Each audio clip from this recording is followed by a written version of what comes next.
Welcome, everybody. My name is Phil Cohen. I'm Research Director of Livingmaps Network, and I've been responsible for putting together this series under the general title Frontlines Backyards.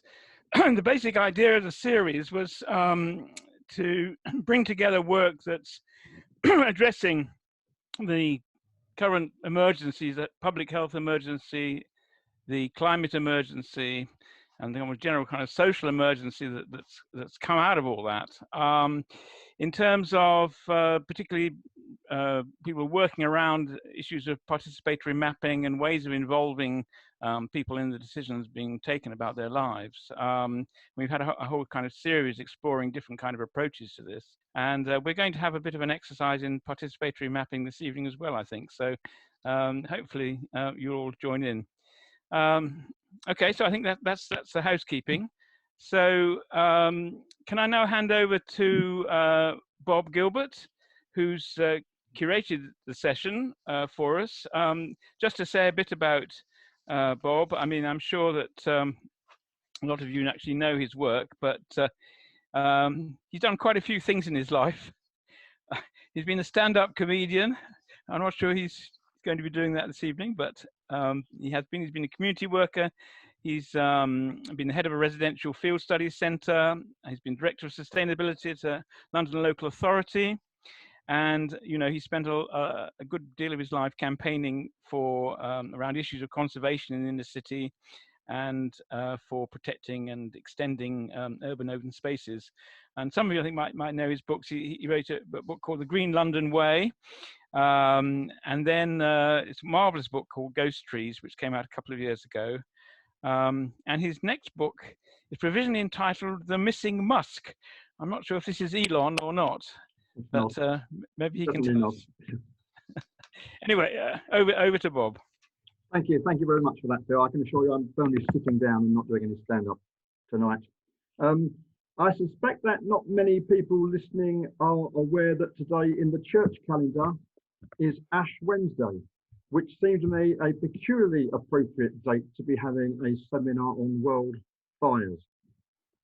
That's this Wednesday. Just a week ago, last Wednesday, my garden here in Poplar in the East End of London was still covered with snow, and temperatures across the country, I think almost everywhere, were below freezing. But on that day, a week ago today, a bushfire was raging on a 3-mile front across Dartmoor. Apparently, it was so strong it could be seen from Plymouth. On the same day, 50 acres of the Rosannan Downs Nature Reserve in Cornwall were destroyed by fire. On the same day, at the very end of the country, the other end of the country, I mean, there was a wildfire on Benbecula in the Western Isles over a front of 1¼ kilometres. Although the local fire chief, I noticed, said that that was a very small fire compared to what we're used to. So while we were focusing on coping with COVID and getting through what seems an interminable winter, there was this reminder that the issue of fires is still with us, that although it's a global issue, it's very much also on our own doorstep, and that the fires don't always appear in the places or in the conditions that we might expect. 2020, and Tom might correct me on this, but 2020 was not a particularly bad year for wildfires. Nonetheless, I did a quick comb through news items, and there were fires causing multiple human deaths and massive ecological damage in Australia, India, the Canary Islands, China, the Ukraine, Poland, Turkey, Greece, Spain, Syria, Algeria, and in Siberia, where the area burning incidentally was greater than the size of England. So that is something of the scale of it. And of course, that doesn't include the fires that are raging because they're not strictly wildfires in the Amazon. They're not wildfires because they're started as a matter of deliberate policy, but we have a massive issue going on there. I think where now 20% of the forest has been lost. So when thinking about some of these issues at a Livingmaps board meeting last year, it raised all sorts of questions for us. What is the relationship between wildfires and climate change? What are the broader impacts on air pollution, on human health? on land use, on biodiversity, on habitat loss.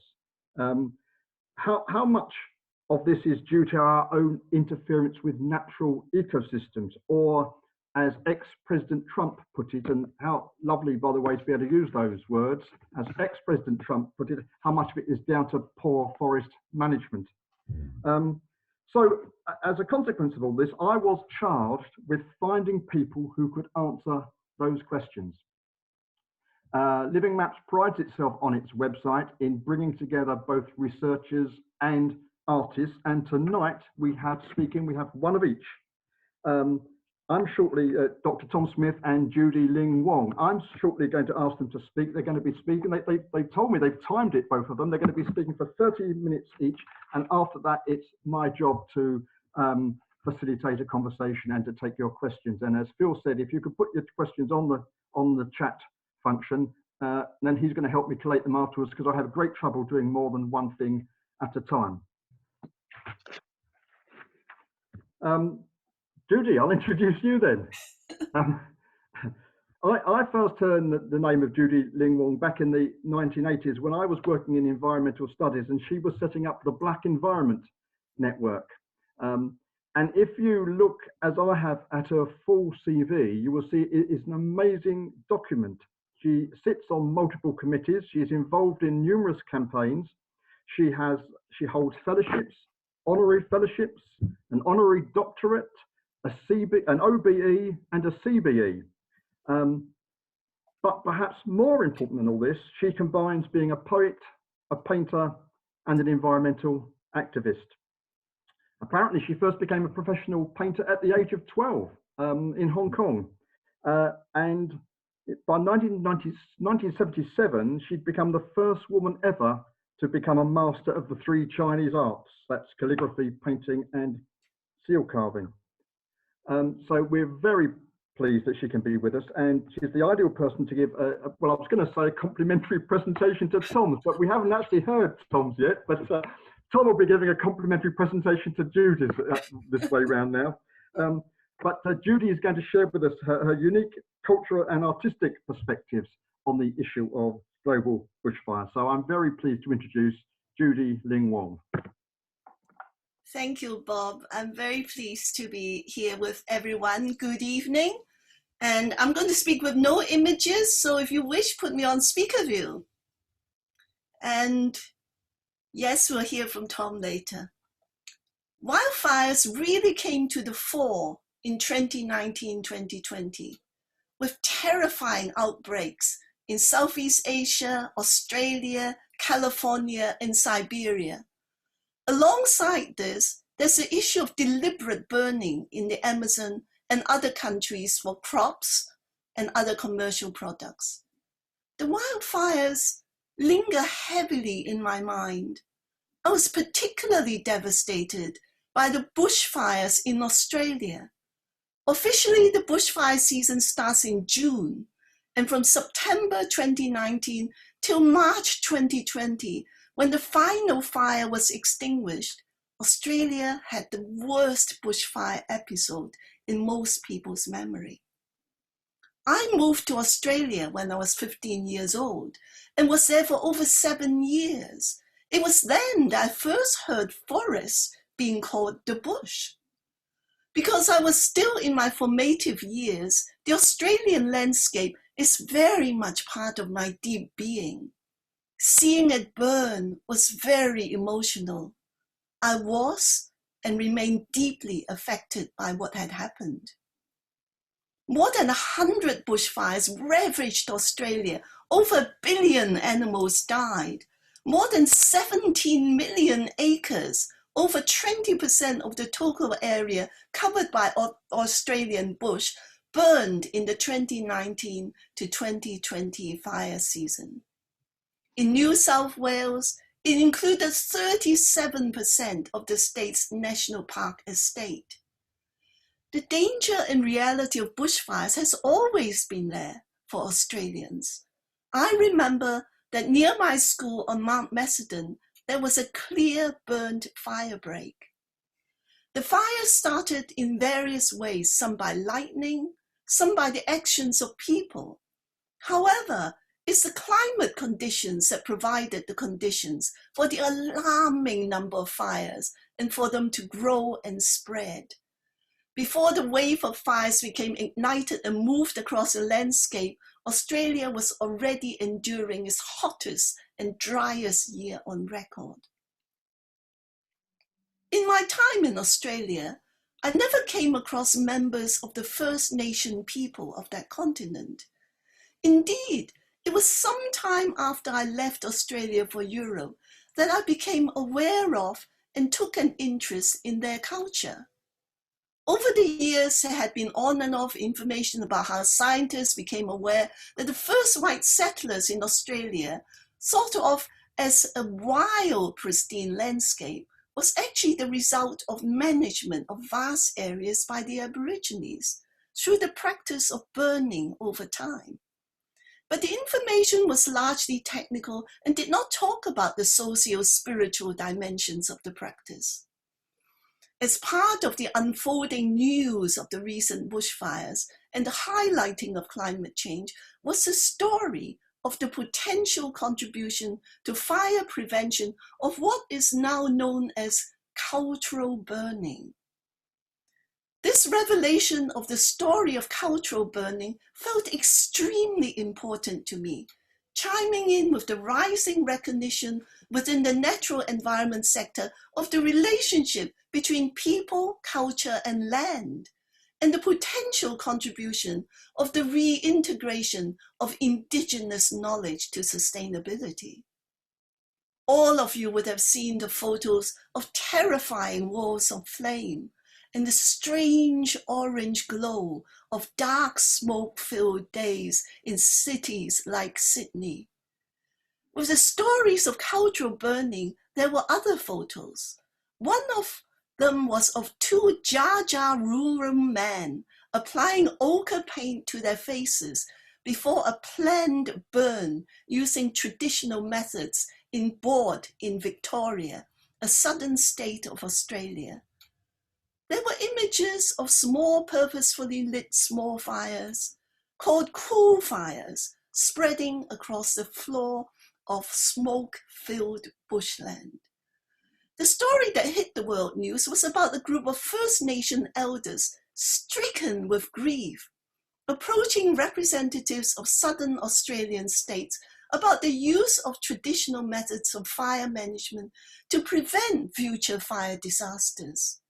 They were devastated by the loss of animals, plants, trees, and entire landscapes with which they were so culturally connected. The mechanics of cultural burning is a remarkable process, so simple in its conception, yet so powerful as a method to prevent bushfires. Many of you would have had the experience of starting a fire for a barbecue or in a fireplace at some time in your lives. We have all put together easily flammable materials like dry leaves, paper, and small twigs that catch fire easily. We all notice that such material that catches fire quickly also stops burning quickly unless we keep feeding it, making the fire hotter and hotter until larger things like logs put on top of the kindling finally catch fire and begin to consistently burn. This is the basis of the regular so-called cool burns of the cultural burning, the method of removing forest debris at the center of this methodology. This repeated regular burning means that there's never enough kindling on the forest floor that will allow a fire to become hot enough to burn the trees. However, traditional cultural burning is not only about bushland fire prevention. It is set within deep cultural connections with the land, all its living creatures, and sustaining the livelihood and the spiritual vision of the people. Cultural burning is indeed a kind of cultural farming, combined with a spiritual, sacred process of interaction and communion with nature, particularly with the element of fire. Permission has to come from the elders to burn. Spiritual connections are made. The indigenous custodians apply ochre to their faces and bodies with gravitas. Weather conditions are sensitively observed. They choose a day when the wind is blowing in the right direction and pay attention to other conditions, such as a desirable prospect of rain arriving within a few days. They then light and walk with the fire. They watch the fire while being totally, spiritually, mentally, emotionally, and physically connected with the land, its living inhabitants, and its spirit. It is a process full of beauty and meaning. As some areas of fire die, more areas are lit as they walk. They purposefully create a fire mosaic so that wildlife can escape. After the clearing of the forest floor, the ash feeds the soil, and the fire-adapted seeds explode into life. New green growth provide more food for animals, and the bushland, full of new ground-level greenery, actually becomes cooler. The fire never becomes hot enough to burn the trees. The canopy itself is therefore protected. This regular use of cool fires to clear the bush of ground-level debris so that it's never allowed to build up with sufficient fuel to feed really hot fires is the bushfire prevention element of cultural burning, and the part that a science-dominated and disaster-focused minds of modern society latch onto in the main. But cultural burning goes much further than that. The use of fire is specific to each location, designed with sophistication through intimate knowledge of the local range of animals and plants, combined with the physical needs of the people for food, for materials for arts and crafts, with elaborate totemic and cultural dimensions evolved over time as part of their socio-cultural identity. Fire management is a complex and sophisticated area of tradition built on local knowledge through detailed actual engagement with the natural environment, with humans positioned as part of the overall system. On the front of management for food, regular burning purposefully increases the available green food on the forest floor to feed the animals that are caught or hunted for food. Various areas may incorporate the encouragement of conditions for particularly specific local food crops on the forest floor through different timing and patterns of burning. Beyond the forest itself, grasslands have also been fire managed for wildlife and food. In between burning, spiritual ceremonies and ways of seeing and living rhythmically mark the connections to land and living things as a consistent part of community life. The indigenous people have always been against the contemporary methods of clear burning areas of fire breaks, as doing so kills off all the trees and many animals. They point out that such mass damage are unnecessary and ineffective, as a key feature of eucalyptus is the oil contained in the tree. Burning at high temperatures, the trees explode and fireballs are propelled across significant distances, often jumping fire breaks. At this point, I would like to read you one of my poems to share my relationship to Australia, born out of my youth in that country of sun worshippers. It is called I Carry My Australia. I carry my Australia, astonishment of youth, bleached vast beauty, blazing sun ever enticingly white, bleak cruelty, only if I allow it to be. I carry your resonance, land of unspoken echoes, simmering obsession, savage strength to ever temper, steady radiance if I allow it to be. I carry my Australia, tracing steps and marks, meandering vision, maturing powers, ever gathering purpose, mother dance of spirit if I allow it to be. Far from your shores, I come still to you, my Australia. I carry my Australia, snow gums and plains to burn, folds of deep time, fondly cherished, ever within wanderings, feeding me always, if I allow it to be. Now I will move on to the picture of the potential of the integration of aspects of cultural burning into fire management in Australia and beyond.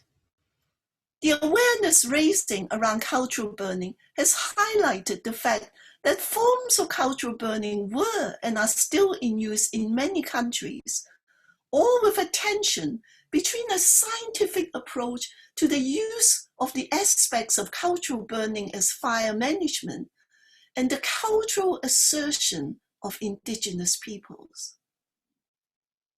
Recently, when the First Nation Australian elders went to meet with the governing bodies of the southern states, cultural burning was not unknown to them. In fact, in the most fire-prone areas of North Australia, there are established ongoing programs of the use of cultural burning. Australia is a huge country with temperate areas in the south ranging to the tropics of the north. The tropical savannas of northern Australia are among the most fire-prone regions in the world. As a result of the use of cultural burning in the north, they have statistics of the effectiveness of cultural burning over time. Indigenous custodians have been working for years alongside scientists, park rangers, private conservation groups, and pastoralists with the joint aim to protect their habitat. Together, they're building better ways to manage fire. The publication, The Conversation, calls the work in North Australia the world's best wildfire management system. Until the devastation as a result of the 2019 and 2020 fires, the southern states with lower fire risk of past years in temperate zones have ignored this methodology. The Conversation calls this work over the last 20 years a staggering achievement. Because of this work, with the thinner dry conditions of 2019 to 2020, Northern Australia did not suffer the level of devastation as in the south. This work of fire reduction also significantly contributes to greenhouse gas reduction and biodiversity conservation. The selling of carbon credits is a local industry. Willie Rioli, who is a Tiwi Islander and a member of the Indigenous Carbon Industry Network Steering Committee, said, "Fire is a tool. It's something people should see as part of the Australian landscape. By using fire at the right time of year in the right places with the right people, we have a good chance to help country and climate. Importantly, people need to listen to science. The success of our industry has been from a collaboration between our traditional knowledge and modern science, and this collaboration has made our work the most innovative and successful in the world." Underpinning the theme of fire management is the survival of people, nature, and culture through the lens of First Nation peoples. Since I first heard about the story of cultural burning in Australia, a country with which I have a special relationship, I have come across parallel stories of the struggle to maintain cultural burning practices across the world, including heather burning in the UK. The most prominent stories alongside the Australian one are the stories of First Nation peoples in Canada and the United States of America. There's a continuing tension across the world in the context of the use of Indigenous knowledge that is grafted piecemeal onto areas with non-Indigenous land managers. As the First Nation people's actions are set beyond fire management within an all-embracing land management and cultural perspective. Indigenous peoples continue to assert that both the sophistication of the practice of cultural burning is important and who they are is important. They express their deep pain in witnessing the damage to the earth as they foresaw what happened in 2019 and 2020. Oliver Ostello said, "We have this knowledge about land management, and we're just really sad because people haven't been listening to us. We have been saying this is going to happen. This country is really thick and it will burn." I found myself looking at the photo of Amy Carino Christiansen overseeing a cultural burn in Alberta, Canada, and then a photo of Jesse Goodwin of the Karuk Food Crew and Rank Lake of the US Forest Service examining huckleberries in the Six Rivers National Forest in California. They too told the story of their struggle. They say that fire is medicine. For millennia, Native peoples have used flames to protect the land, set within sound knowledge and a spiritual and cultural framework. The US government outlawed the process for a century before recognizing its value. Another photo showed Rick O'Rourke, Europe fire practitioner and fire and fuels coordinator for the Cultural Fire Management Council. Rick says, "Our first agreement with our creator was to tend the land. It was taken away from us, and we are now trying to reclaim it." Early Forest Service officials considered the Indian way of cool burning to be primitive, championed by the Forest Service. Ecologists and conservationists new colonial notions of what is natural won the day. The Spanish were the first Californian colonizers to prevent indigenous people from burning the land. In 1850, the US government outlawed intentional burning in California. Fire was seen as a killer for the most of the next 100 years. This view is still persistent within our contemporary nature conservation circles, and it combines a prejudice against traditional cultural and spiritual ways of seeing. The fire historian Stephen Pine tells us, they said, if we suppress all these fires and end cool burning, we will have great new forests. And we did. We had so much great new forests that we created a problem. In 1968, after realizing that no new giant sequoias had grown in California's unburned forests, the National Park Service changed its prescribed fire policy. In 1978, so did the Forest Service. Since then, some state agencies have made prescribed burning a central part of their land and fire management strategies. But the scale of the need to change attitudes and practice remains a challenge. Fortunately, for many of us, indigenous knowledge in particular areas of the world, though struggling, is still alive enough to help us to consider shifting our vision to approach this treasure with new eyes.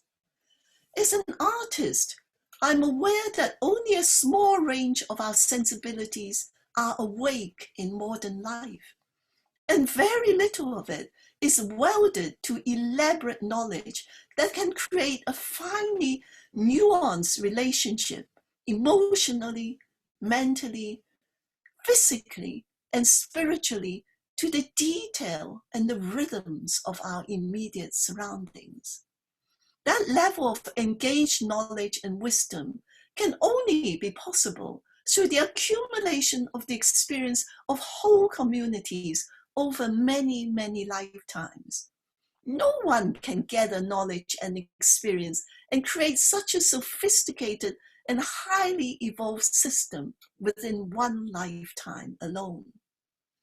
Traditional custodians are meticulously prepared, generation after generation, inheriting the deep relations to the land and all its living things, combined with knowledge and wisdom. And they add to this. They're destined to pass on inherited knowledge even as they continue to evolve differentiated emotions and symbolic meanings about the range of living and non-living things around them, with a refined ability to read the local landscape meticulously, including an acute sense of elements such as the weather. It is astonishing.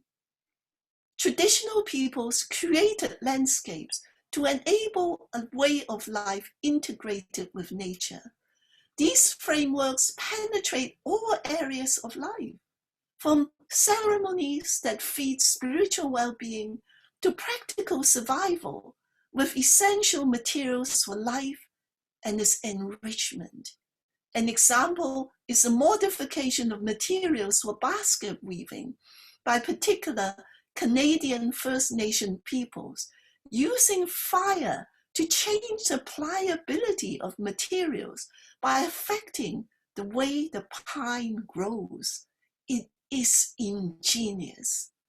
This experience of being exposed to stories, even at a distance, of aspects of cultural burning has broken something open in me, a kind of longing for all that has already been culturally lost across our world.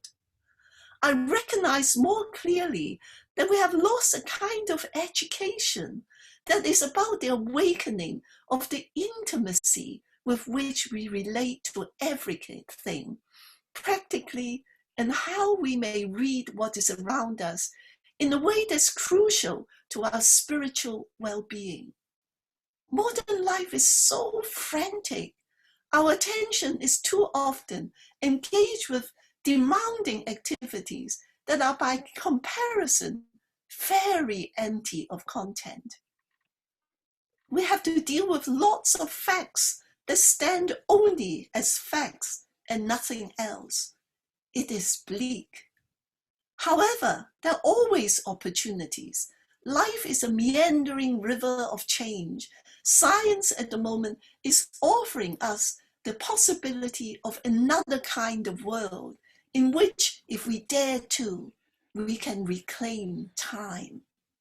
Artificial intelligence, visions of vertical, mechanical, urban farming, robots to take the drudgery out of life, are future realities that can give us back a humanity full of infinite richness.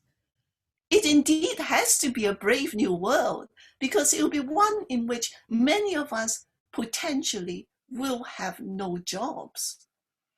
For too many things, we will just not be needed. We may have the great privilege of time for ourselves again, only if we redesign society itself. The crux of the matter is that we need to shift to a societal framework in which we claim life as of right, that everything will be shared. There's already talk of a universal income. One small section of society owning all of technology, all of the resources and wealth with no jobs for many is a formula that will not work. Technology, food, everything will have to be shared. Will we make this transition so that we can then have the time to reinvigorate our cultures and live life fully again for real? The ownership of resources by the few is already a stark reality, and it is racing forward. Years ago, many of us were shocked to be told that 5% of our population owned 50% of our wealth. In 2017, we were told that 1% owned 50%. We all want societal structures within which individuals have the chance to succeed, but to which extent the issues are moral and structural and needs to be practical. The necessity to share is already on the agenda. Many of you will already know that we have enough food now to feed everyone in the world, and yet the West is eating itself to death while so many people in what we call the developing world starve. The inability to share is grotesque. When I look into the deep heart of the cause of climate change, what I see is the failure of two fundamental relationships in the context of sustainable development. The relationship of people with nature and the relationship of people with each other. If we love nature deeply enough, we simply cannot damage it the way we do. And if we love people enough, we cannot take on any action that damages them. Looking at this way of seeing, climate change is the result of a moral and spiritual failure of relationship. The word spiritual is a loaded word now. One can hardly use it nowadays without suffering from various negative connotations. In a science-dominated world, there's a tyranny towards the manifestation of the range of human sensibilities, with the outcome that we may be robbed of our full humanity. Does it have to be like this? I believe that at the center of being an artist lies a purpose to ensure the aliveness of being, a state of aliveness within which we enact the pleasure of our entire range of sensibilities. Artists should and must inspire a fullness of living. The story of cultural burning and its deep social, cultural, environmental, human context has for me deepened this conviction. The recent voices of Australian and First Nation peoples in the United States and Canada reveal the immense elaboration of knowledge and experience that is still there, hanging on against the threat of disappearing. With COVID-19, part of the framework of society is in collapse at this present time. Such collapse is a huge opportunity for substantial societal change, a chance to not just put things back the way they were, but to think and rebuild differently. There's talk of a green recovery and a green future. I am all for it. It would take all of our will, all of our courage, imagination, and skills to rethink and rebuild our world differently. Part of that is about drawing from the traditional wisdom and pragmatic practice so that we achieve a balance, working hard at the core for that driving force that comes from a love for nature and for people. For in the 21st century, the success of that relationship is dependent on love at the level of passion, because there are just too many apparently urgent life concerns around us now in our urgently difficult modern world, so that without passion, that loving enactment in the name of people and nature will not rise to the top of the agenda. In 2006, I was at the retirement dinner of the director of the Royal Botanic Gardens at Kew in southwest London. The marvelous gardens that house the largest and most diverse botanical and mycological collections in the world. The dinner was at Sir Peter Crane's home. A lodge set inside the grounds of the garden is a privilege for its directors. Towards the end of his parting speech, he said, "The only people that know what sustainability really is and live it fully are indigenous peoples. It is my great sadness, the greatest sadness of my career, that we may not be able to capture the detail of that specific relationship, culturally and practically, to the natural world before that knowledge and wisdom disappears. But we can try. We can try to make it not disappear, and we must create our 21st century version of that passion. It is a worthy challenge to express our passion for a rich and fulfilling vision of living in balance with nature." Thank you for listening. Judy, thank you very much. And thank you particularly for that interweaving of science, politics, poetry, spirituality, and passion. Last October, I heard on Radio 4 an edition of Costing the Earth, which was also about wildfires. And on that program was Dr. Tom Smith. And I tracked him down from there. And I'm very glad that from that he agreed to come and speak tonight. Tom is Assistant Professor in Environmental Geography at the LSE. He's a specialist in the role of wildfires and particular impacts on global systems. Tom seems to have studied wildfires in many countries and visited many countries of the world tracking down wildfires, but he said in one of his emails to me that COVID has stopped him doing his fieldwork last year, and it had led him to turn to satellite imagery and mapping. So what is bad news for Tom is possibly good news for Livingmaps. But I'm very pleased and very grateful that he's here tonight, and I'm handing over to you. Thanks very much, Tom. Hello, good evening, everyone. Lovely to be here virtually, and lovely to see so many people interested in mapping. I'm going to share my screen now. So let's just get started before I give you a big kind of top-down holistic view of wildfires on planet Earth. What I would like you to do is do your own bit of pyro mapping.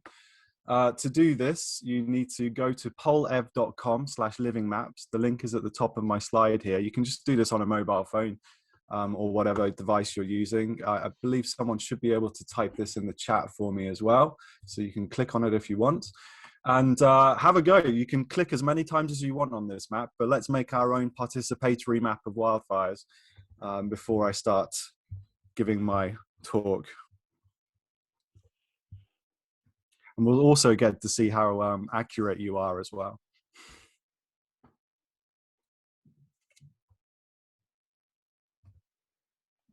Okay, so quite a few points popping down in Australia, and someone's plonked a point down on Indonesia, I think that is, on the island of Borneo.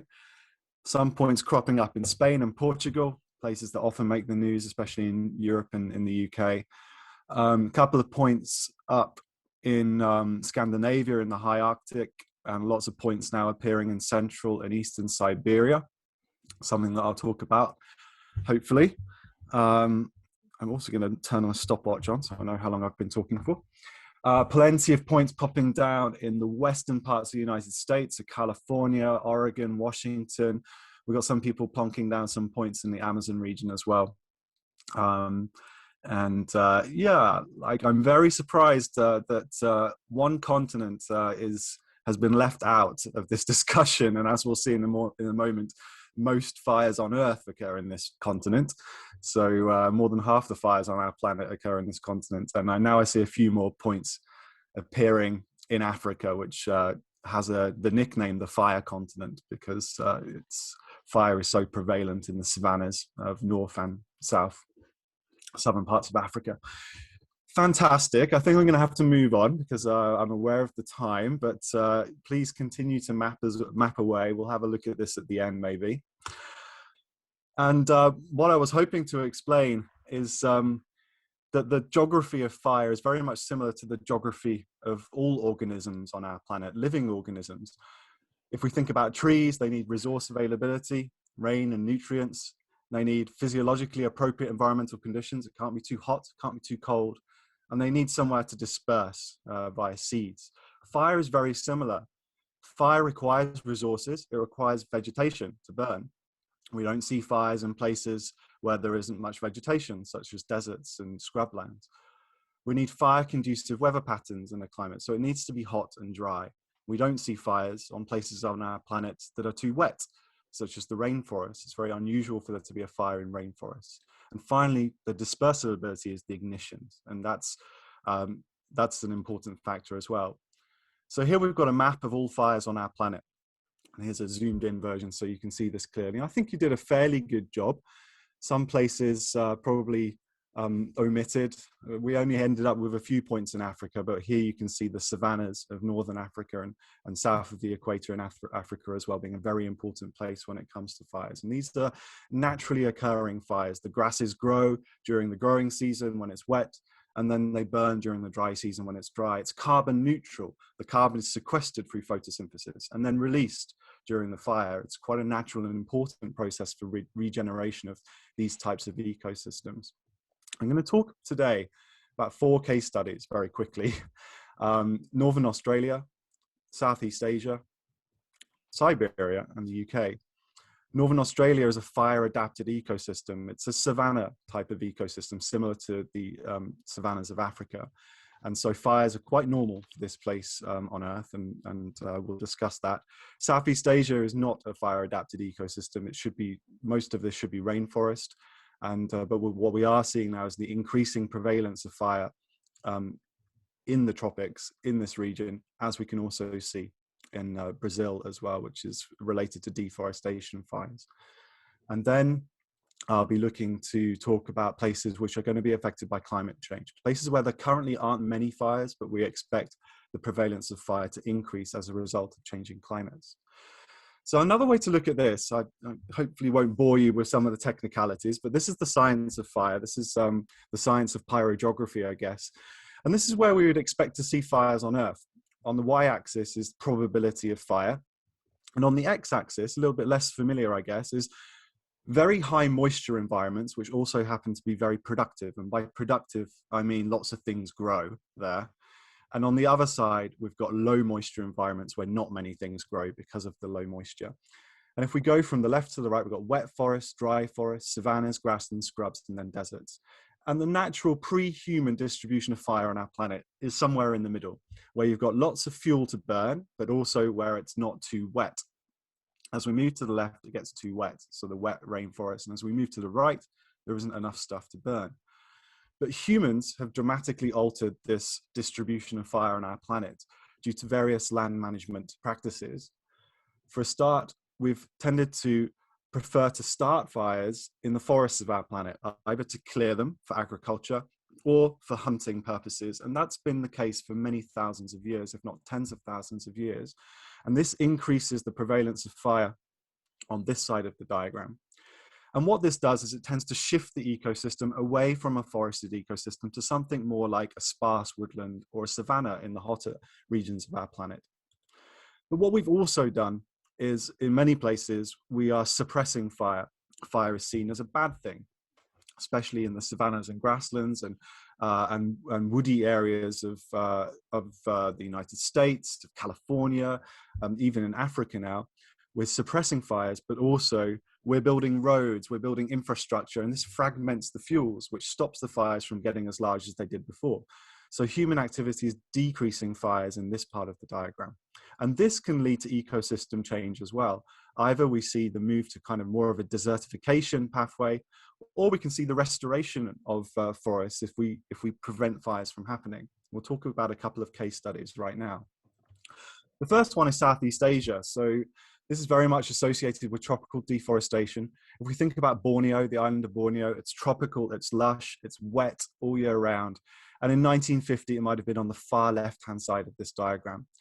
But with the expansion of agriculture, particularly for cash crops, driven by large multinational organizations such as palm oil and paper pulp, we're seeing the increasing use of fire on this landscape. And what we're seeing is a shift away from the lush tropical rainforest to a more kind of drier forest, or even a woodland savanna type ecosystem, which of course is actually plantations.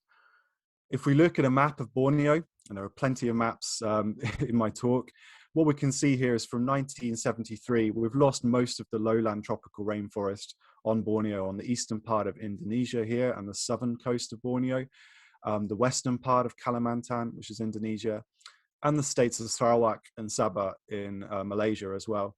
The only island of green that's left up here is Brunei, which is so oil and gas rich that they haven't had to exploit their forests yet, I should say. But if we notice where the deforestation is happening, and if we look at where the fires are happening, these are fires during dry periods, El Nino periods. And what we can see is the fires in Borneo, and these colorful patches in these diagrams, which correspond to these drought periods, they're very well correlated to the areas of deforestation, because that lush tropical wet canopy has been removed. It exposes the ground to the sunlight. And you also have lots of vegetation growing in those places that is more susceptible to fires.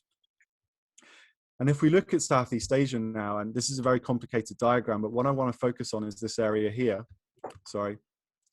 This is the amount of stuff that's burning in tropical Asia. And what we can see is that we have a season. Sorry, there's someone who's unmuted themselves and it's a little bit distracting. Catherine, sorry. We have a season now where loads of stuff burns in Southeast Asia. This is the dry season. And it's become so important that most people who live in Malaysia and Singapore and Indonesia have given this season a name. It's the hay season, named after the smoke from the fires. So in this particular place on our planet, we've created a new season. And this is what it looks like from space. And in my talk, the slides that I'll share shortly, I've got a link to all of this imagery and how you can produce your own satellite images like this. And this is what Singapore and Kuala Lumpur look like from on the ground during the hay season, smoke from these deforestation fires, mostly associated with the palm oil industry, traveling across Sumatra and then across the Straits of Malacca to Malaysia here. And this is what it looks like on the ground. I'm not too sure if you can see this very clearly because the videos don't work too well on Zoom. But this is a fire in Malaysia. It's one of my field sites, and I've spent most of my career measuring the smoke. I'm really interested in the constituents of the smoke, the greenhouse gases, the carbon, and the particles, which are important for human health. It's a very unique type of fire. You don't see much flaming here. You just see smoke pouring out of the ground. And that's because it's the soil that's on fire. It's incredibly unusual, very unnatural for the soil to burn like this. And that's because there's been a very intense fire set on purpose to clear the land of the forest. And the intensity of the fire has caused the soil to ignite and burn. And this is a peat soil, so it's very deep. And we're burning peat and soil that's taken thousands and thousands of years to accumulate. And that's very important because the carbon emissions will hang around in the atmosphere for a very long time. This is a photo from my field work. And yeah, it's quite a dangerous place to work. I managed to melt the bottom of my boot off. And this is a good hashtag if you're on Twitter to have a look at fieldwork fail. So that was Southeast Asia in a nutshell. And one particular environmental issue is the deforestation related to palm oil. But let's have a look at the more complicated situation of Northern Australia, which Judy was talking about a lot in her talk as well. And if we think about Northern Australia, there's evidence to suggest that about 40,000 years ago, Northern Australia was a dry forest, dry sclerophyll forest, a little bit like this picture here. It would have been quite dense, very difficult for humans to move around. And when humans did arrive in Australia about 40,000 years ago, we think, they brought with them the use of fire. And humans became a part of the landscape of Northern Australia.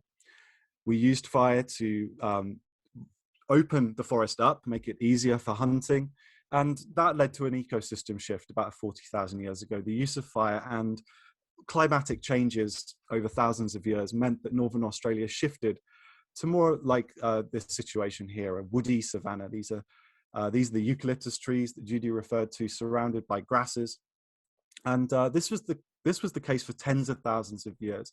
Humans living in harmony with this semi-natural environment, semi-managed environment of Northern Australia. With the arrival of the colonial forces and Europeans in Australia, they brought with them the notion that fire was bad and fire is not a good thing to have on your landscape.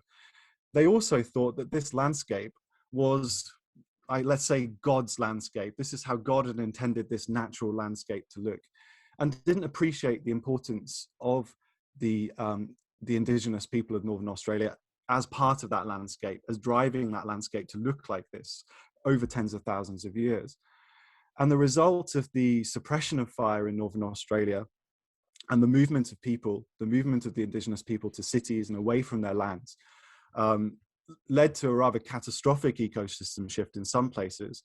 Because this land was no longer managed for fire, as Judy mentioned, the grasses grow taller and taller and taller, and it becomes incredibly dense as far as fuel is concerned for the fires. And when you do have a fire that comes along, it's so intense that it kills the eucalyptus trees. And we end up with a shift to a more like a scrub or desert-like ecosystem if you allow this land to have large, devastating fires. Now, these are two examples of fires, both recorded by me during my fieldwork.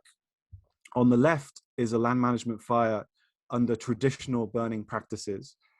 As you can see, the flames are quite short. I could hop over that fire quite easily without hurting myself. They lick the bottom of the eucalyptus trees, they scorch the bark, but they don't kill the trees. And it clears away all of that grass that's accumulated over a year or two or three. On the right, we've got an example of a late dry season, uncontrolled fire. And what you can see here is the very kind of dramatic killing of this eucalyptus tree during this late dry season fire. So if you abandon the land and you don't use the practices that have been on that land for tens of thousands of years, you end up with a situation on the right where the fires are uncontrolled and they kill the trees, and we end up with a situation with desertification. So this was a problem in Northern Australia in the early 2000s, and there's a link here to the website where you can produce these maps yourself. What we can see here are large fires. Each shade of kind of pink or turquoise or green is a fire. And we can see that they're very large. It's hard to say what the scale is here, but we're talking about hundreds of kilometers across. Some of the largest fires on our planet occur in the savannas. And they're occurring late in the year, which is the dry season, September, August, October. This is 2000. This is 2001. This is 2002. This was a year where almost the entirety of the northern part of the Northern Territory of Australia burned. So these were very large, late dry season, damaging fires because they were burning with such high intensity that they were killing the trees. So I was invited by NAILSMA, the North Australian Indigenous Land and Sea Management Alliance, to visit a part of Northern Australia to work with them on a carbon credit scheme. Again, Judy was mentioning this, whereby Indigenous land rangers and landowners were encouraged for carbon credits to return to the land and practice traditional burning techniques to stop these large fires from happening and to stop the killing of the trees in Northern Australia, and therefore to save carbon. But to do that, they needed to account for the amount of carbon that goes into the atmosphere from these fires, which is why I was brought in, because I have expertise in measuring greenhouse gases from fires. So this is a short video. Professor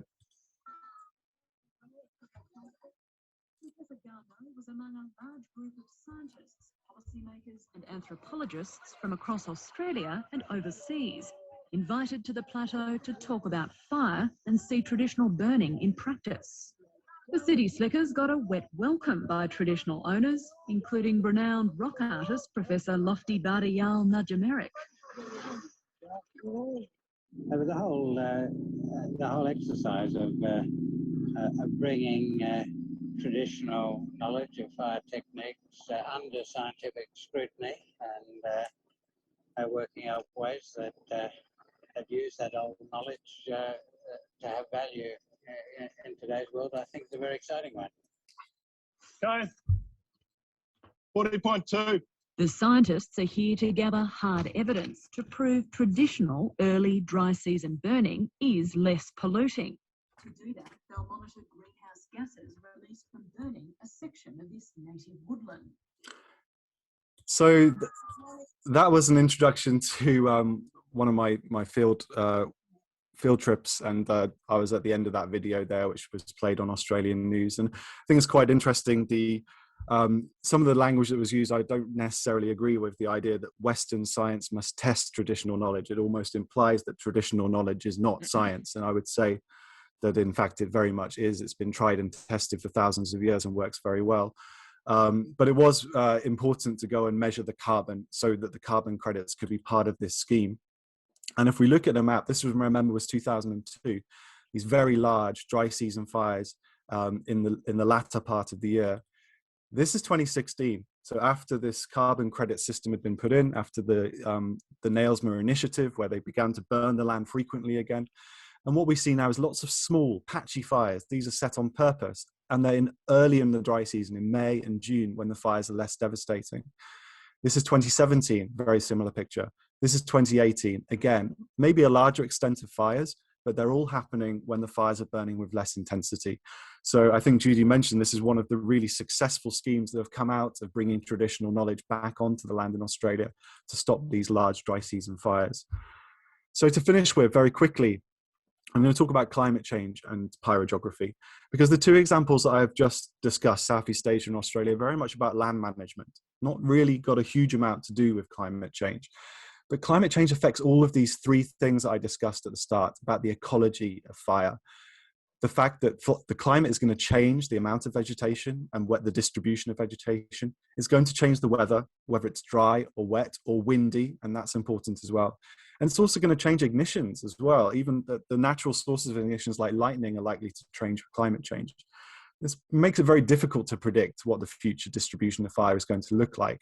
But this is probably the most authoritative source, which is a paper that was published just over 10 years ago, which shows us, interestingly, that places on our planet that are fire adapted are likely to see a reduction in fires. So the savannas of Africa and Australia and the grasslands of Brazil and Argentina are likely to see fewer fires. And that's because of the fragmentation of the land, and in some places, the desertification of the land with climate change by the end of this century.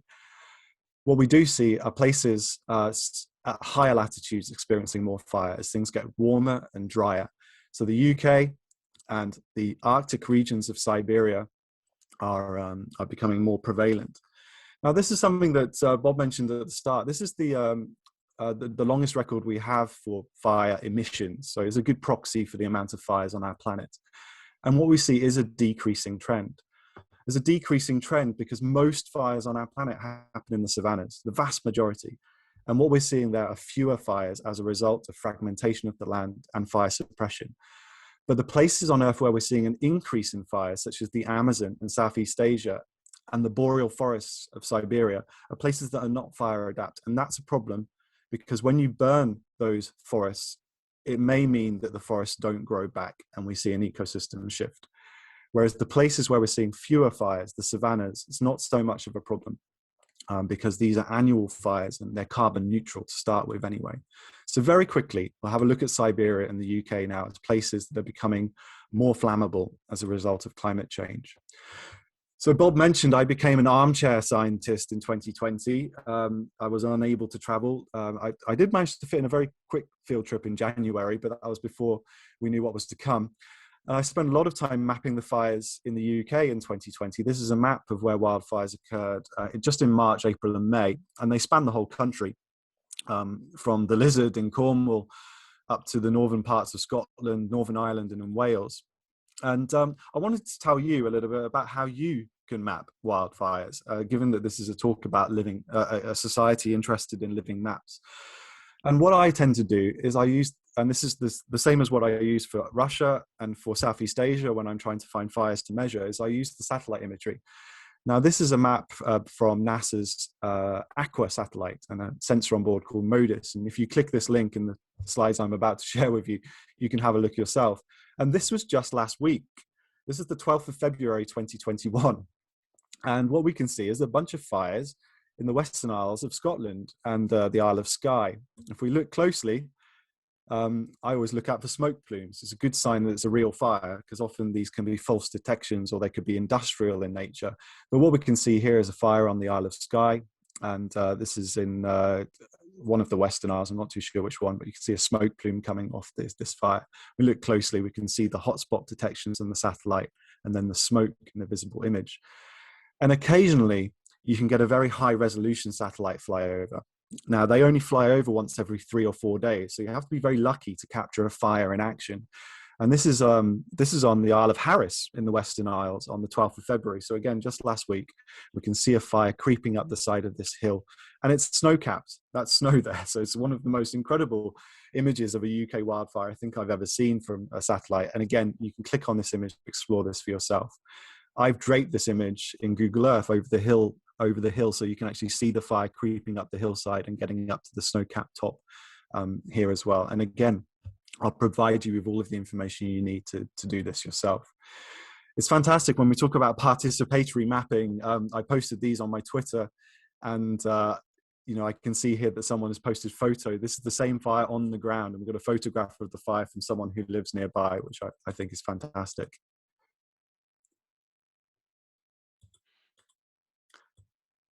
One other thing you can do with satellite imagery is look at the burnt area after the fire. So this is a fire in Dorset, I think it was.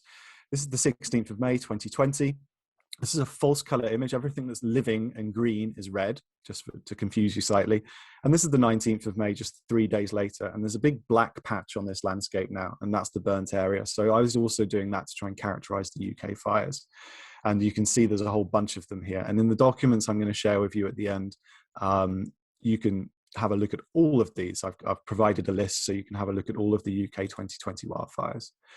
But what about climate change and trends? So this is information going back just 10 years. It's difficult because satellites have only been around for so long, and the sensors change over time.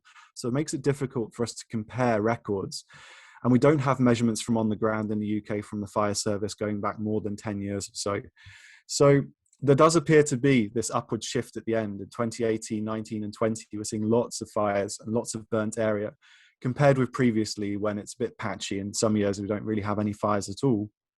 2011 was quite a big year as well. So it's difficult to say. Anecdotal evidence from fire officers suggests that we are seeing increases in the fire season. So short, you know, starting earlier in the year and finishing later in the year, and also more intense fires. Finally, and in 2 minutes, let's have a look at the Arctic. So the fires in 2020 were quite dramatic. They were also quite dramatic in 2019. But again, it's not unusual to have fires in these ecosystems. The boreal forests require fire to regenerate.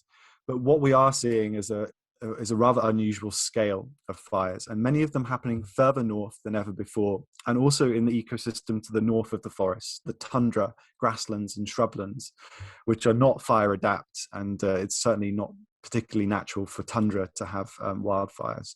So these are some of the largest fires on the planet. This is 5 kilometers, so this fire here is roughly the size of Greater London by the end of this sequence. And again, provided you a link so that you can create these animations yourself at the bottom of this slide. And what I was doing with my armchair science was to take all of these fire detections. All of the red dots were 2020, and all of the brown dots are fires from 2003 to 2020. So looking at an 18-year record and having a look to see if they are moving further north and if they're entering into ecosystems that haven't burnt before. And I think this is the striking image from that research, which we're hoping to publish soon. This is the number of fires in the Arctic Circle going back to 2003. And what we see is 2019 and 20 standing out by quite a long way. This is very unusual. This is almost like a step change. But again, this is only a 18-year record, and that's not long enough to say for sure whether this is down to climate change or whether these are 2 very unusual years. I think I'll stop there. This is the number of fires detected in the tundra ecosystem, which again shows that 2020 was highly unusual with fires in this particular ecosystem. So 4 case studies, half an hour, I'm done. In fact, I managed to take less than half an hour. over to you for questions. I'm gonna quietly post my links to the slides now so that you can have a go at making these maps yourselves.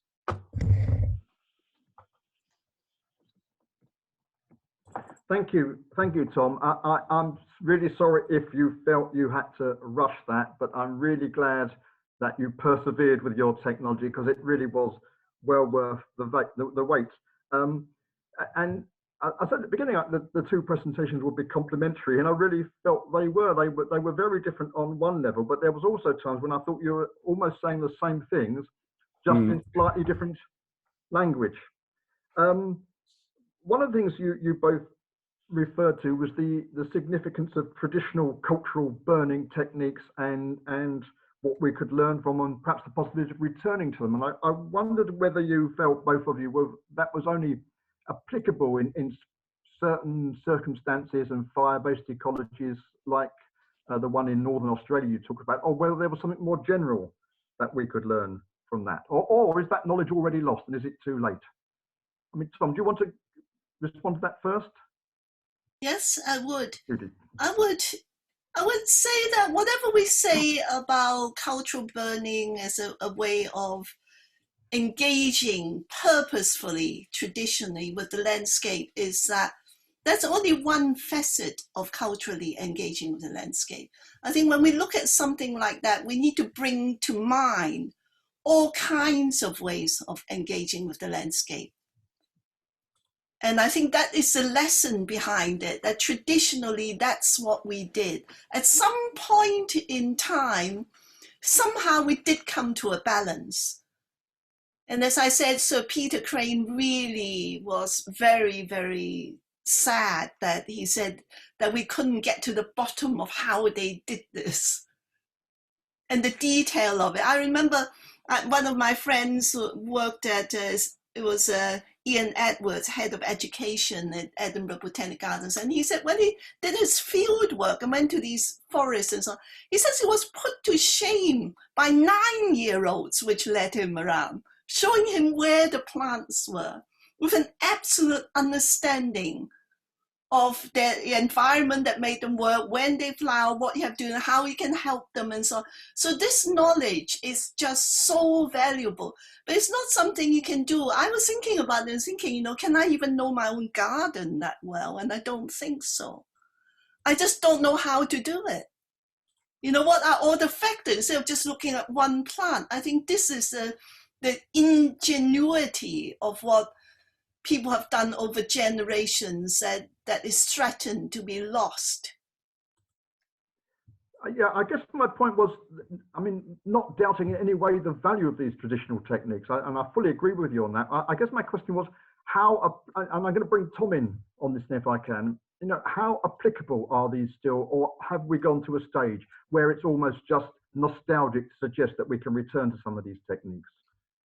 No, not at all. I think the traditional knowledge is there. An example, really, a good example, is that the UK just yesterday have banned burning in upland places in the UK, DEFRA, just yesterday, and it's causing a huge stir because, as you all have seen from my presentation, the active use of fires for the maintenance of these sites is quite important. And I do predict that with the banning of those fires in the upland areas, we're going to see an abundance of fuel. And we might see a bigger wildfire problem in the future as a result of that. And that is traditional knowledge of the Scots and the Irish, which is there. That they've been burning the land for generations and generations, and yet we've stepped in to suppress the fire, which is just a story that is replayed across the whole planet. It's a story that happened in California, and only just now the Californians are beginning to realize the importance of traditional knowledge and traditional burning in their landscape, and that is now being brought in. I think we're seeing this in Australia. Australia is definitely the kind of world lead for this, because they've really kind of, not only have they enacted it, but they've bankrolled it as well, or created a system to make it work in a capitalist society, I guess. So I think, yeah, it's still possible, but we do need to think carefully when we pass these laws to stop fires, because it's a much more complex story than is often politically kind of put across. It's this classic separation of humans from the environment.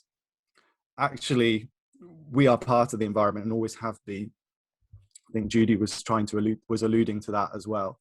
And we mustn't separate us. We must accept that people have been apart for a long time, and those practices are an important part of what is mostly a semi-natural environment that we live in.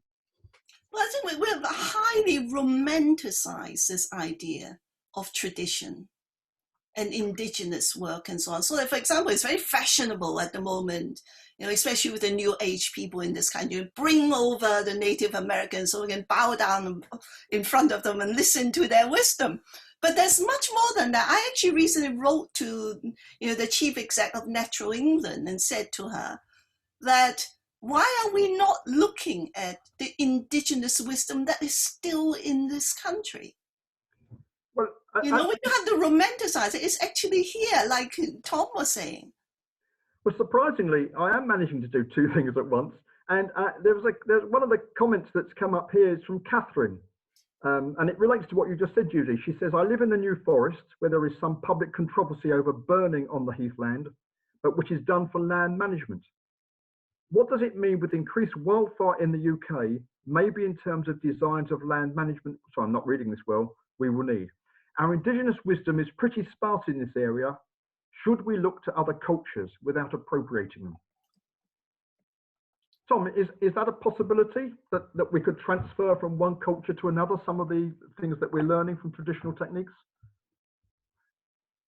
Yeah, there are lots of issues here. Insofar as we're also seeing the abandonment of previously agricultural land. This is something that happened in Spain. So agricultural land was abandoned, and then we essentially have a period of, I guess, I've forgotten the term that people use these days. Monbiot is a big fan of it in The Guardian. Rewilding. So you abandon your agricultural land or your managed land. But for a period of time, and this is what they saw in Spain, you have very high fire risk on that landscape because you've got juvenile trees, you've got shrubs that are starting to grow in the kind of natural ecological succession process. And so the Spanish firefighters and Portuguese firefighters have been learning how to manage the land and how to prepare for fires for decades now. And in the UK, even in Dorset, because I know some of the Dorset Fire and Rescue Service, they are sending their firefighters and their land managers to Spain and Portugal to learn about what is done there. Sometimes they go to South Africa as well, which is seeing a similar kind of wildfire problem. So there are training courses in place to help us learn about how to manage this problem from elsewhere. But as far as the use of fire on the upland moors is concerned, that's knowledge that's already there. I mean, we have people who've been doing this for generations, I would say. I think it's also important to understand the landscape of Britain. Human beings have been interacting with the landscape for so long that we have actually created new forms of natural habitat. So many of the nature reserves and so on, so-called managed by wildlife trusts and so on, are not natural. They're created by the way we farmed and by the way we did things. So that when they take over these so-called valued habitats and make them into nature reserves, guess what they do? They put cattle on it, they put ponies on it, because without them, it will not stay like that. So the human factor is actually there. There's nothing absolutely with no people on it that created these habitats within Britain. Thank you, Judy. One of the other things that both your talks illustrated, I think, is that there are so many factors involved in the growth of these fires, not just ecological, environmental, but political factors, economic factors, social factors. And in fact, Judy was even suggesting, there was a spiritual element as well. And it really suggests the need for an interdisciplinary, get that word right, an interdisciplinary approach, or even for arts and sciences coming together on this. Do you see that in any way happening, or are you all working away at the moment in your separate silos still? I'll start with that. I think that we're definitely moving in the right direction. I see a lot of papers coming out, including one that I was on about the issues of palm oil in Southeast Asia, about the co-production of knowledge, which involves admittedly mostly scientists, but physical scientists and social scientists. I suppose that's the important element when it comes to interdisciplinarity. Physical scientists, social scientists, traditional landowners, and also importantly, the companies themselves are beginning to be part of the conversation, try and bring everyone into the room when it comes to this particular issue. I don't think we can answer this generally though, Bob, across the whole planet. Each different ecosystem has its own unique problems, and that's what's quite difficult with fire. There are definitely ways to solve this for the deforestation fires of the tropics in the Amazon and in Southeast Asia. There are ways to solve the large devastating fires that happen in Australia and California when we bring the land management using fire back to the landscape. What I would say though is there's one place on the planet that is really it's going to be really difficult to fix, and that are the fires at the end I mentioned, the fires that are moving into the Arctic and into Siberia, because those are not really down to land management. The only thing that's changing there is climate, and if we want to do something about that, we need to meet the Paris targets, and well, if anything, exceed them if we want to reverse climate change by the end of the century, because we're already committed. What we're seeing right now is the beginning of a commitment to climate change for at least the next few decades. And so though the drying of the peat soils in Siberia, the conversion of boreal forest to a more kind of scrub or grassland is unfortunately baked in for some places. And I don't want to be a doomsayer, but that's one thing that I think we're going to really struggle to do something about.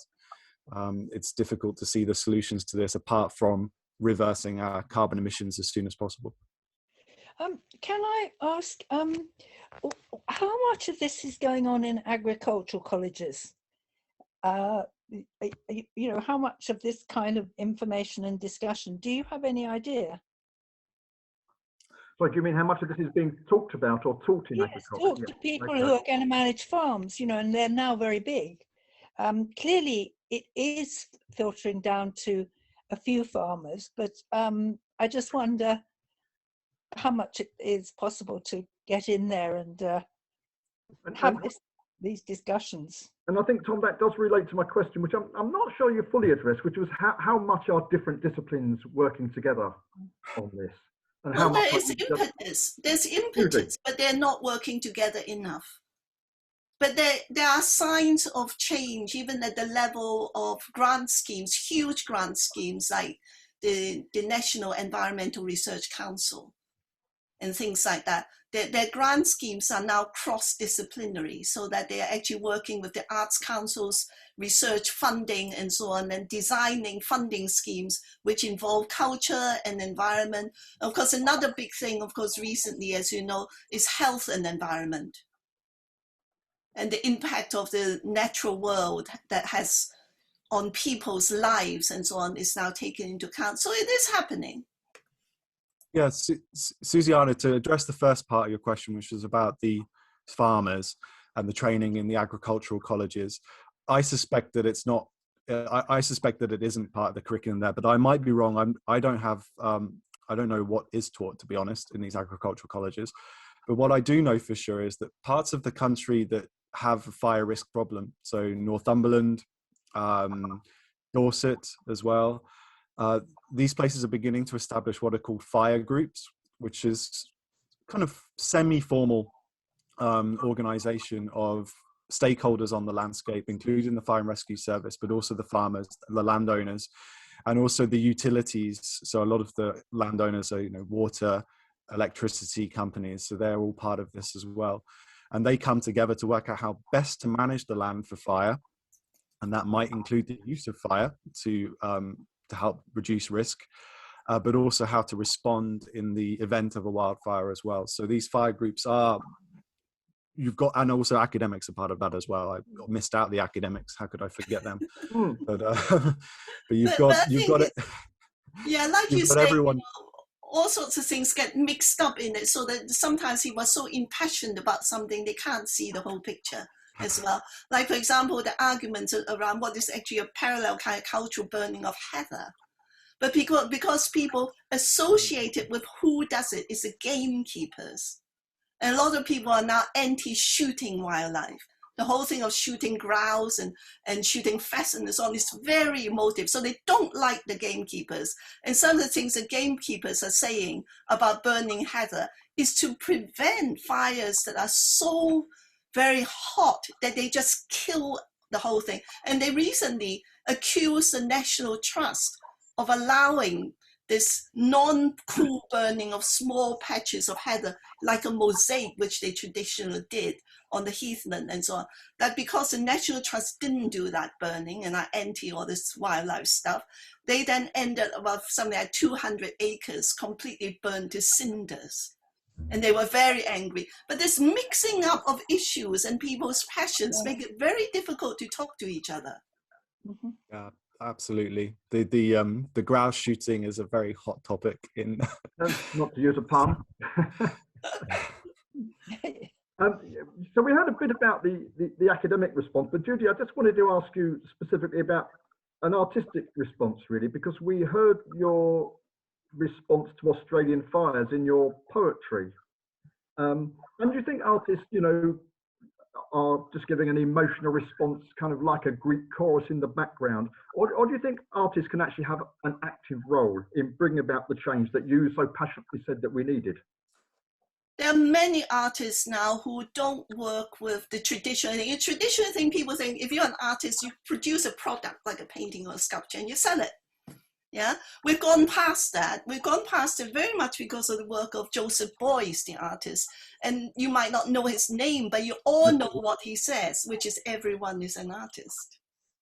Yeah, so he brought in the idea of artists as process. And the artist process has also meant that a lot of artists now create through working with people and design things in such a way that are societal outcomes out of it.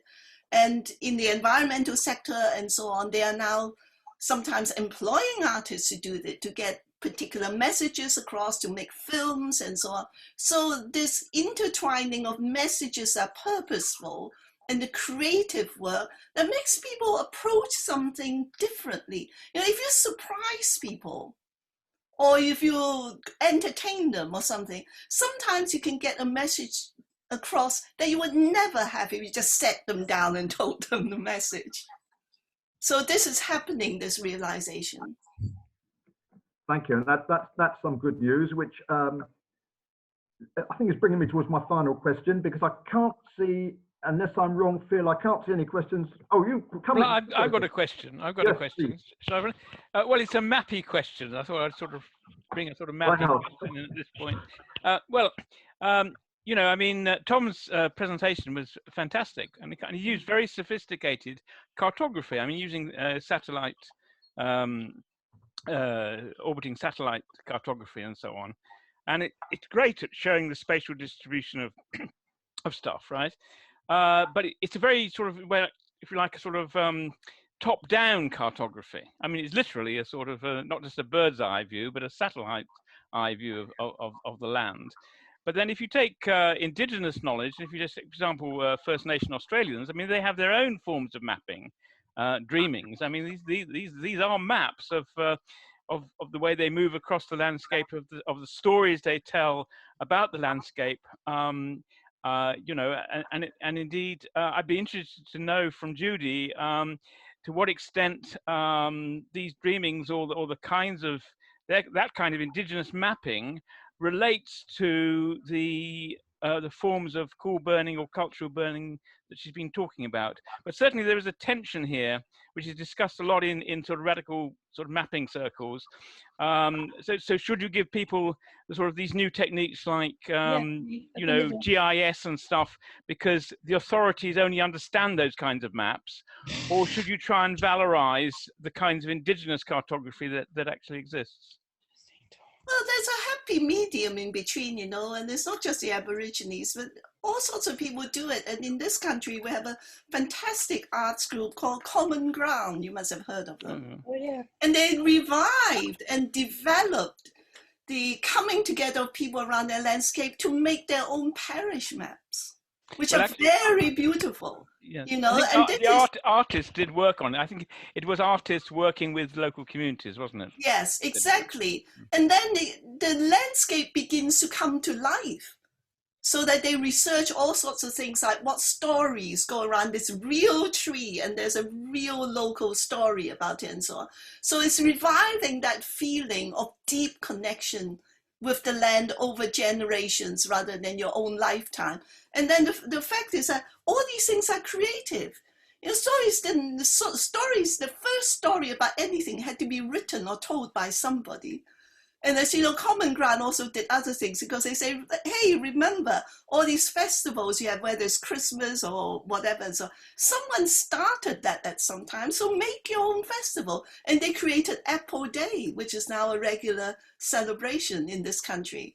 So this sort of cultural participation of people and engaging with the land and elaborating it, so that instead of individual relationships, there are certain things that have a certain atmosphere that's completely different when the whole community is out there doing something. And they feed passions, and these passions feed the motivation to protect people and nature. Tom, did you want to come in on the acknowledgedly mappy question? Yeah, I just add one thing really, and that's I suppose it relates to one of the slides in my talk. You know, I posted the detection of that fire on the Isle of Harris because I thought, I mean, it is a satellite image. Maybe it's quite dry, but to me it looked quite picturesque. I thought it was incredibly aesthetically pleasing, this snow-capped hill with a bit of orange and yellow licking up the side. And you know, someone responded to me, a member of the public, someone who lived there, probably, maybe, I imagine in my head, generations of their family might have lived on the Isle of Harris. And they posted a photo that they'd taken from where they lived of the same fire. And I suppose that was the top down and the bottom up coming together. And I know it still uses technology and it still uses social media, but that was quite a moment when I saw that reply. I was like, wow, these are actually real things happening on the ground. Because sometimes, especially during COVID, I'm so removed from fire that I am now just seeing it through the lens, well, not the lens, but the sensor of a satellite. And it's fantastic to have those responses on social media with the photos. And that kind of relates to the final question in the chat from Catherine about how do we rekindle spiritual significance of fire in the UK? And I think it is very difficult. Spiritual significance of fire, spiritual significance of the countryside, I think we might want to start with before we move on to fire, because we're an urban nation now with more than 50% of our population living in cities, or probably much higher than that. I think the planet as a whole is 50% now. But for me, I was doing a PhD on air pollution in London. That was my original topic. And I got, just by chance, 9 months into my PhD, I went to a wildfire in Alberta, in Canada. And it blew my mind, you know, just witnessing it, seeing the power of nature. It changed everything for me. And it meant I changed the topic of my PhD. That's how much it meant. So I think the spiritual significance of fire, I mean, it's about getting people out onto the countryside. It's about getting people to witness the phenomenon. But that's difficult to do, of course. But maybe Judy has something more to say. I'm sure Judy's dying to come in on that one.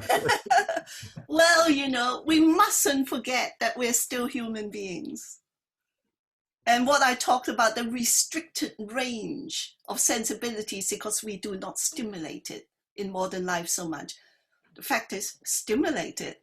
You know, if you cannot have a big fire in your area, because nowadays you need to get a permit to have a big fire in most places and so on. Well, you know, if you had 10 tea lights on your table lit and you turned out the light, even that creates an emotion. You respond to it. You know, and this sort of triggering of responses is the beginning. And as human beings, images come into your mind. We're symbol makers. It is natural to us. We can draw, we can do all sorts of things, but these are the sort of engagements, or you begin to, you know, if you love nature so much, all the ideas are so simple that you might like to go into your garden and put a tea light at the bottom of a tree as an offering. Before you know it, you're behaving like indigenous peoples. But this is how it begins, and you can ritualize things. It was a very interesting project done by WWF many years ago called Sacred Land. And they saw that sacred land and declaring a tree sacred or special and so on protected it. So they thought that if they could reawaken this and make ordinary people in UK declare lots of things sacred to themselves, not in a religious sense, but something that's important to them. They say this is sacred, then it would protect the environment. So they did an entire project encouraging community groups and so on, go out and do their own rituals around their local areas and so on, and declaring bits of land sacred. So these are all things that are instinctive to us. We like it. It's very gratifying. And we get put in touch with certain elements that are powerfully evocative, like fire. As I said, even lighting a candle is very evocative. Thank you, Judy. I've allowed us to overrun a bit because of our earlier technical difficulties. I'm just going to close with one final question, and I just want a one-line answer for it from each of you. We've heard within your presentations there was some quite bad news as well, particularly I think towards the end of your Tom with the stories about the Siberian fires. So could you give us at the end just one reason each to be optimistic? Tom, I'll put you in the Fox box first. Oh, this is really difficult. One reason to be optimistic. I think we need to look to COP26, and if everyone can, I think so far things are going in the right direction when it comes to carbon emissions. Finally, thanks to Paris, COP 20 or 21, whatever it was, and supposedly later this year, hosted in the UK. Every single nation state on the planet will be revisiting their promises and hoping to submit a more ambitious one. So, okay, you asked for one line. I'm going to give you COP26. Thank you. Judy, your one line. I know his stretched to 3, but never mind. Human passion is always there. Let's awaken it for nature, so we fight for it. Brilliant. Thank you very much. I'm about to close my part and hand back very briefly to Phil, but before I do that, I just wanted to thank you both very much for giving us your time, your knowledge and your passion. Both talks were really fascinating and really informative, and I really did believe they really worked well together. I'm very pleased that I tracked you both down, but I'm even more pleased that you both agreed to participate. So from all of us, thank you very much. Thank you. Well, thank you, Bob. Well, yes, I think we also ought to thank Bob, Bob Gilbert, for putting this show together. And as he said, I think it worked really well, and it raises a whole lot of issues that I hope we'll pursue in future events. I'm sure we will. And in fact, just before we close, just to mention that we've got an event actually next week. On the 24th at 6 o'clock, and the title is Wilding Places Through Walking and Not Walking. So we're talking about rewilding, so I think it might have something to do with it. There's 3 speakers: Alec Finlay, Dee Hedden and Misha Myers from the Walking Library, and somebody from the Loiterers Resistance Movement, Morag Rose. I can't wait for that. A bit of loitering and resistance at the same time. So please do check that out on our website, and we also have an online journal which you might like to check out, because we've had quite a lot of articles exploring cartography and environmental issues. So maybe check that out. So finally, just to thank everybody that's come along, and I hope you've all enjoyed it and learnt as much as I have. And just thanks for everybody. Okay. Thank you for that word from our sponsors, and thank you for being with us. Good night, everybody. Okay. Thank you. Bye for now. Judy, Bye. Bye. Thank you. Bye.